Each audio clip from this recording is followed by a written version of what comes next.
भविष्यात आता आपल्याला डोळ्याला दिसतंय, प्रत्यक्ष स्वतः ट्रायल घेतलेले, त्याच्यामुळे ही व्हरायटी आपण लावूच. मध्ये सेटिंग चांगली आहे, फळ टणक आहे, मोठं फळ आहे आणि मार्केटलाही चांगलं आहे. आणि थोडक्यात अजून माझा एक अनुभव, माझ्याकडे बाजारातले जे माणसं येऊ राहिले 2-2, 4-4 कॅरेट घ्यायला, ते हीच व्हरायटी मागू राहिले. नमस्कार, माझे नाव राजेंद्र गंगाधर शेवाळे, मुक्काम पोस्ट मोगवणगी, तालुका कळवण, जिल्हा नाशिक. मी मान्सून क्रॉप सायन्सची पती म्हणून व्हरायटी आहे.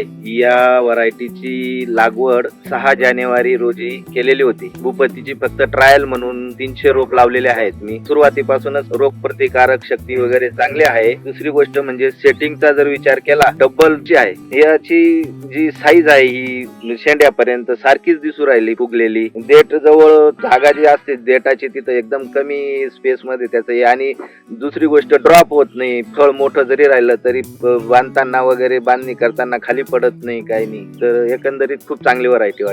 आज हा प्लॉट जवळजवळ 2.5 महिन्यांचा झालेला आहे आणि 3 तोडे झाले. लवकर 2.5 महिन्यात ही व्हरायटी चालू होत. पानं फ्रेश आहेत, काळोखी आहे प्लॉटला. कदाचित पुढे जर लावली तर सेटिंगला जास्त खर्च करायचाच काम येणार. कलर अगदी ओरिजिनल आहे याचा, टोमॅटो कलर म्हणतो आपण, तोच कलर आहे. आणि कलरच्या बाबतीत नो डाऊट, शेतकऱ्यांनी जर यायचं असेल, बघायचं असेल तर प्रत्यक्ष लाईव्ह प्लॉटच बघू शकता ना. इथं काय प्रत्यक्ष पाहू शकता, दुसरं काही नाही.